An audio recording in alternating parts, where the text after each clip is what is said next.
안녕하십니까. 12월 2일 산업뉴스입니다. 중소기업 중 절반은 평균 가동률이 정상치에 미치지 못하고 있는 것으로 나타났습니다. 경기 불황이 장기화되면서 내수시장 활성화를 위한 정책 지원이 요구됩니다. 강신일 기자가 취재했습니다. 지난 10월 중소기업들의 평균 가동률이 전달에 비해 소폭 상승했지만 여전히 다수의 기업들이 불황을 면치 못하고 있는 것으로 나타났습니다. 중소기업 중앙에 따르면 지난 10월 중소제조업 평균 가동률은 73.5%로 기록됐습니다. 이는 전달인 9월 기록한 71.6%에 비해 1.9%포인트 상승한 수치지만 정상 가동률 기준인 80%에는 여전히 미치지 못하고 있습니다. 특히 평균에 못 미친 업체의 비율이 51.1%로 나타나 절반 이상의 중소기업들이 정상적인 가동을 하지 못하고 있는 실정입니다. 업종별로도 희비가 엇갈렸습니다. 인쇄기록 매체 복제업과 금속업 등 18개 일반 제조업은 가동률이 상승해 경기가 소폭 개선되는 반면 가구업과 목재, 나무 제품업 등 3개 업종은 가동률이 하락해 불황을 면치 못하고 있는 실정입니다.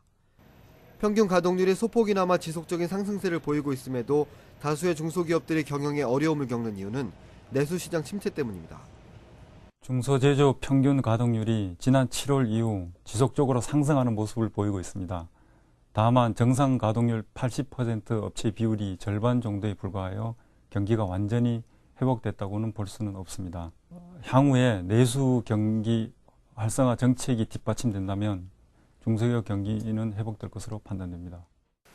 중소기업 평균 가동률 상승을 넘어 중소기업 활성화라는 측면에서 정책적 지원이 요구되고 있습니다.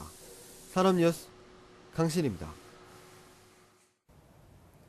올겨울은 유독 춥고 길다고 하는데 최근 전기요금까지 올라 난방비 걱정하시는 분들 많을 겁니다.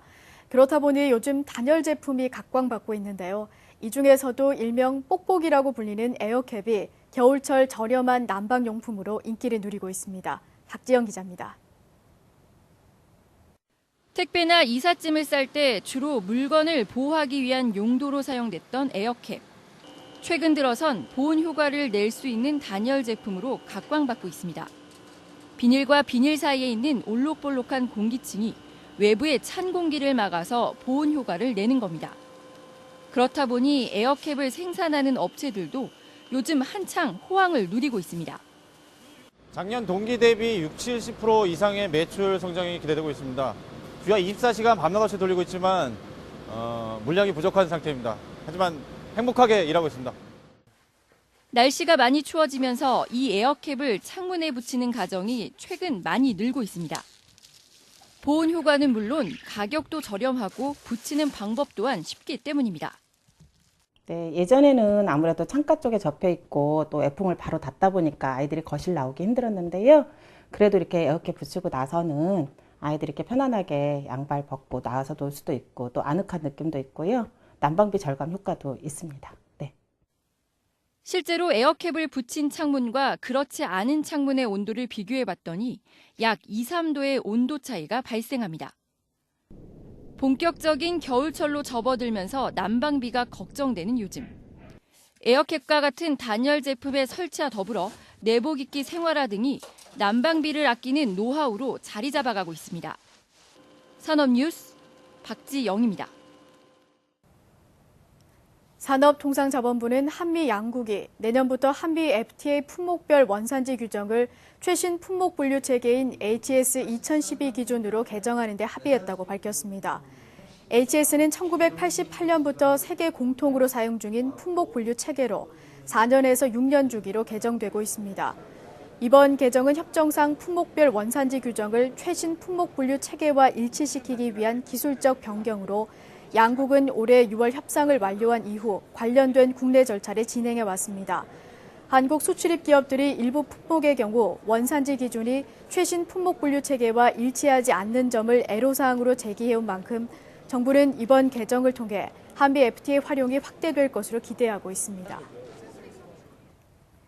지난 10월 광공업 생산이 오랜만에 증가세를 보였습니다.